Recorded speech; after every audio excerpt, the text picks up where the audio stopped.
Hello everyone, this is Dipanjali and I welcome you all on my YouTube channel Study Time Media। बच्चों आज हम लोग Sunday special की इस second video में कमेंट बॉक्स के कुछ क्वेश्चंस को उठाते हैं। यानी आज इस वीडियो में हम आपके कुछ डाउट्स को क्लियर करेंगे। So let's start. लेकिन उससे पहले अगर आप लोगों ने चैनल को सब्सक्राइब नहीं किया है तो कर लीजिए, साथ में बेल आइकन है उसको भी प्रेस कर लीजिए ताकि डेली अपडेट आप लोगों को मिलती रहे। तो फर्स्ट क्वेश्चन लेते हैं हम लोग रूही यास्मिन का। तो रूही यास्मिन ने हमसे कहा है, thanks ma'am, most welcome Ruhi, can you include this in a video? A life start from a single cell but it kept on dividing and finally form a multicellular organism. But if it is dividing and producing cell of its same kind, so how we have so many different types of cell in our body?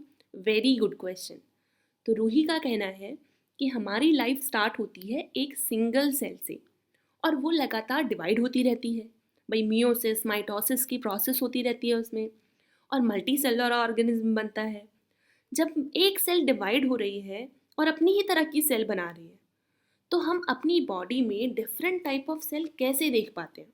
Different type of cell का मतलब क्या है कि हमारी body में muscle cells हैं, fat cells हैं, bone cells हैं, ब्लड सेल्स हैं, आरबीसीज, डब्ल्यूबीसीज, प्लेटलेट्स, नर्व सेल जो लॉन्गेस्ट सेल है हमारी बॉडी में इंफॉर्मेशन को ब्रेन तक, ब्रेन से ऑर्गन तक पहुंचाती है, एपिथेलियल सेल जो स्किन पर मिलेगी, इम्यून सेल, ऐसे ही सेक्स सेल जो कि मेल में स्पर्म और फीमेल में एग। तो ये जो डिफ्रेंशिएशन है, जो वेराइटीज ऑफ सेल हम लोगों के बॉडी में प्रेजेंट है किसी भी मल्टी सेलुलर ऑर्गेनिज्म की बॉडी में, वो किस वजह से है? हम तो एक ही सेल से बने हैं और वो बस डिवाइड हो रही है, तो सारी एक ही तरह की सेल क्यों नहीं है हमारी बॉडी में? तो बहुत अच्छा क्वेश्चन है और इसका आंसर हम लोग स्टार्टिंग से देंगे। अब एक मल्टी सेलुलर ऑर्गेनिज्म की बॉडी को बनाने के लिए जो स्टार्टिंग में सेल चाहिए वो कैसे बनती है, तो शुरू करते हैं हम लोग। तो शुरुआत होती है स्पर्म सेल और एग सेल के मिलने से। स्पर्म सेल मेल से आएंगी, एग सेल फीमेल का होगा, तो दोनों आपस में फ्यूज होते हैं, फर्टिलाइजेशन की प्रोसेस हुई जिससे कि जाइगोट का फॉर्मेशन होता है। जाइगोट में फिर फर्दर चेंजेस होंगे, वो एम्ब्रियो बनाएगा, एम्ब्रियो से फीटस, फीटस से फिर न्यू बॉर्न बेबी बनता है। इन बिटवीन बहुत सारी स्टेजेस आती हैं, जैसे अगर हम जाइगोट के बाद वाली स्टेज कहें, ठीक है, जब सेल डिवाइड होगी, एक है तो दो बनाएगी, दो है तो चार बनाएगी, चार है तो आठ बनाती है, इस तरह से सेल डिवाइड होती है, ठीक है। तो जाइगोट के नेक्स्ट वाली स्टेज को हम बोलते हैं मोरूला, ठीक है। और एक हफ्ते बाद जो फर्टिलाइजेशन होकर जाइगोट बना और जाइगोट के एक हफ्ते बाद जब सेल डिवाइड होती रहती है उसकी स्टेज को हम लोग कहते हैं ब्लास्टोसिस्ट। ये इम्पॉर्टेंट स्टेज है जिसकी हम लोग यहाँ पर बात करेंगे। तो ये जो एक ऐसी स्टेज है ऑर्गेनिज्म की जिसमें स्टेम सेल मिलती हैं। अब ये स्टेम सेल्स क्या होती हैं? ये एक तरह की अनडिफ्रेंशिएटेड सेल हैं जो एक यूनिक एबिलिटी रखती हैं to develop a specialised cell. यानी स्पेशलाइज्ड सेल जैसे मसल सेल है, ब्लड सेल्स है, बोन सेल है, इस तरह की स्पेशलाइज्ड सेल को हम लोग बना सकते हैं किससे? स्टेम सेल से, ठीक है। कौन सी स्टेज में मिलेंगी? इसी ब्लास्टोसिस्ट स्टेज में मिलेंगी, ठीक है।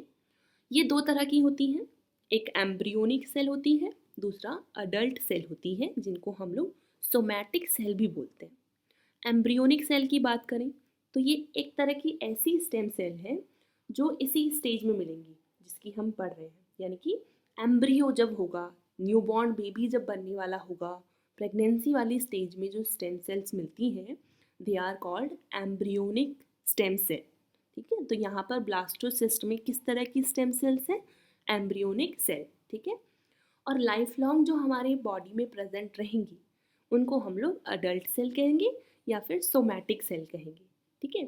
जैसे आप लोगों ने देखा होगा हमारी जो बोन मैरो है उसमें भी स्टेम सेल्स होती हैं, हमारी जो मसल्स होती हैं उसमें भी स्टेम सेल्स होती हैं और बहुत सारी चीज़ों में ये फंक्शन करती हैं। यानी नई सेल को बनाती हैं स्टेम सेल, खुद ही अनडिफ्रेंशिएटेड है, बनाती कैसी हैं?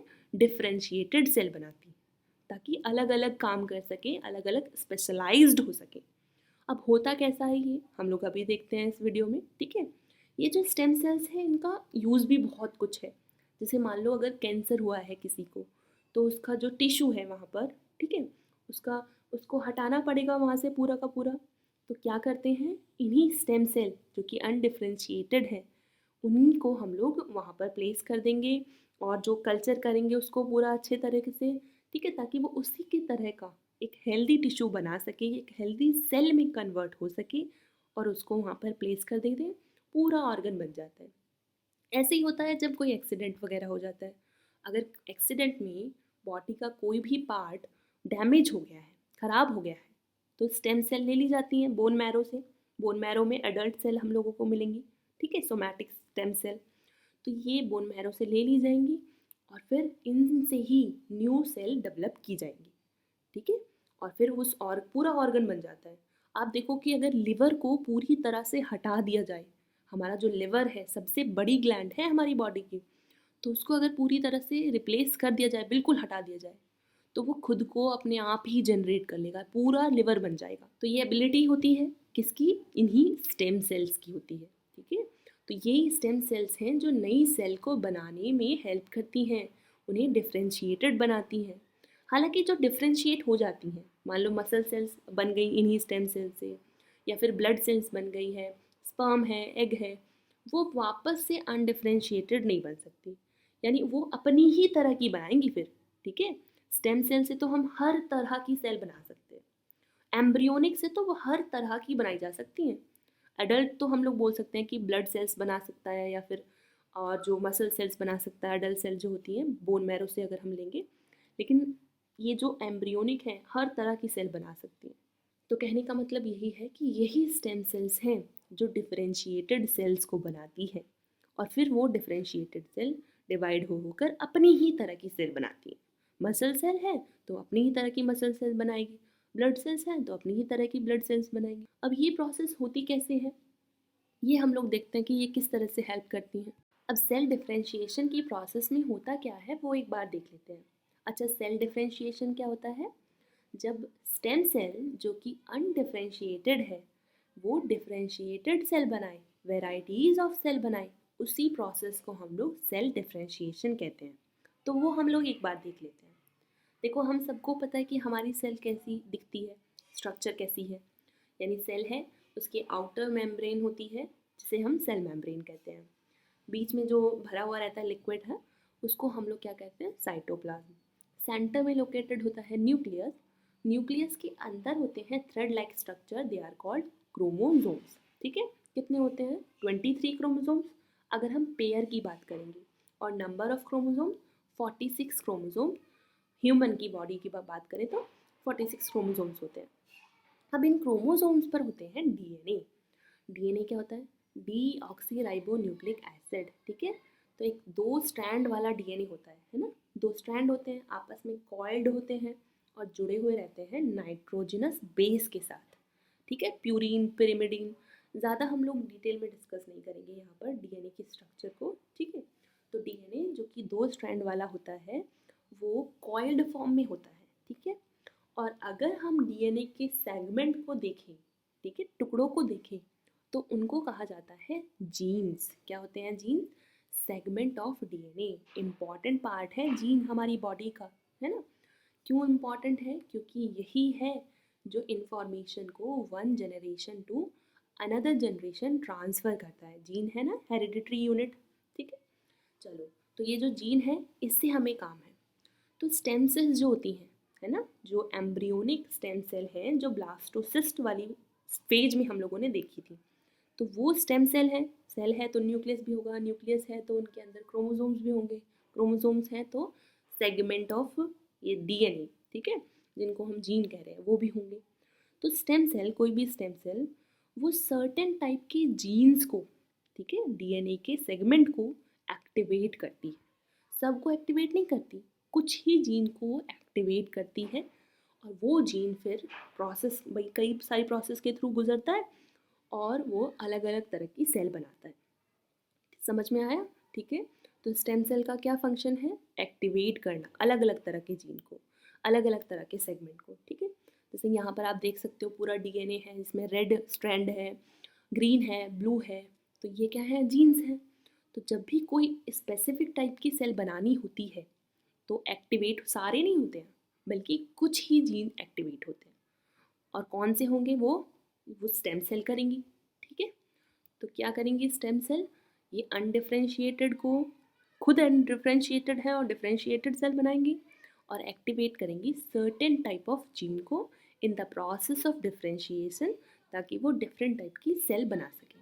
ठीक है, अब इस प्रोसेस में भाई इन्होंने तो ऑर्डर कर दिया कि कुछ ही हमें सेल बनानी है अलग अलग तरह की, जैसे मान लो मसल सेल बनानी है, नर्व सेल बनानी है, ब्लड सेल बनानी है, बिल्कुल हमारे घर वाला काम है। जैसे हमारे घर में बहुत सारे स्विचेस होते हैं अलग अलग तरह के इंस्ट्रूमेंट को ऑन करने के लिए। ठीक है, अगर हमें बल्ब को टर्न ऑन करना है तो अलग स्विच होगा, फ्रिज के लिए अलग होगा, टीवी के लिए अलग होगा। ठीक है, तो ऐसे ही अलग अलग सेल के लिए अलग अलग जीन को एक्टिवेट करना होता है। तो स्टेम सेल अलग अलग तरह के जीन को एक्टिवेट करती है। तो ये कैसा करती हैं, ट्रांसक्रिप्शन फैक्टर के थ्रू। ट्रांसक्रिप्शन फैक्टर क्या होते हैं, एक तरह की प्रोटीन होती हैं। ठीक है, तो वो प्रोटीन है जो कि डीएनए के स्ट्रैंड के साथ साथ गुजरेंगी और आइडेंटिफाई करेंगी कि कौन सा वाला स्ट्रैंड, जो हमारा डीएनए का कौन सा वाला सेगमेंट यूज़ होगा अलग तरह की सेल बनाने के लिए। नर्व सेल के लिए कौन सा वाला होगा, जो हमारी मसल सेल है उनके लिए कौन सा होगा, स्पर्म के लिए कौन सा होगा, एग के लिए कौन सा होगा। तो ये ट्रांसक्रिप्शन फैक्टर जो कि खुद प्रोटीन होते हैं, ठीक है, ये पहचानेंगे तो एक्टिवेट होगा जीन। जब जीन एक्टिवेट हो जाता है, ठीक है, तो वो ट्रांसक्रिप्शन की प्रोसेस से गुजरता है। ठीक है, जैसे आप देखो यहाँ पर डीएनए है, वो ट्रांसक्रिप्शन की प्रोसेस के थ्रू गुजरेगा, मतलब कि वो एमआरएनए बनाता है, मैसेंजर आरएनए बनाता है। ठीक है, तो मैसेंजर आरएनए जैसे बन जाएगा तो उसमें फिर ट्रांसलेशन की प्रोसेस होती है और सर्टेन टाइप की प्रोटीन बनती है। अब ये जो प्रोटीन बनी है, ठीक है, इसी का ही फंक्शन होता है, इसी का ही काम होता है कि ये किसी भी सेल की स्ट्रक्चर को बनाए, है ना, उसके फंक्शन को बनाए और बॉडी को रेगुलेट करे। ठीक है, पूरी तरह से किस तरह से काम करना है उस सेल को वो देखे। ठीक है, आई बात समझ में। तो प्रोटीन, अलग अलग तरह की सेल अलग अलग प्रोटीन से बनती है और वो प्रोटीन बनेगी किससे, एमआरएनए से। एमआरएनए किससे बना है, सेगमेंट ऑफ जीन से, है ना, सारे डीएनए से नहीं बनता, बल्कि कुछ ही सेगमेंट जो कि एक्टिवेट होगा। जो एक्टिवेट नहीं है वो सेल को नहीं बनाएगा, है ना। मान लो यहाँ रेड वाला जो है सेगमेंट, ठीक है, वो एक्टिवेट है तो वो एमआरएनए बनाएगा, उससे बनी हुई प्रोटीन अलग तरह की होगी। ग्रीन वाला, अगर ये वाला ग्रीन वाला पोर्शन डीएनए का एक्टिवेट होगा तो उससे एमआरएनए बनेगा, मैसेंजर आरएनए, और उससे बनी हुई प्रोटीन अलग तरह की होगी और सेल भी अलग तरह की बनेगी। ऐसी ग्रीन वाला, ये जो ब्लू वाला पार्ट है, ब्लू वाला पार्ट अलग तरह का एमआरएनए बनाएगा और उससे बनी हुई प्रोटीन अलग तरह की सेल को डेवलप करेगी, है ना, उसका फंक्शन अलग होगा, स्ट्रक्चर अलग होगी। ठीक है, तो एक बार ओवरव्यू ले लेते हैं हम लोग सेल डिफरेंशिएशन वाली प्रोसेस का।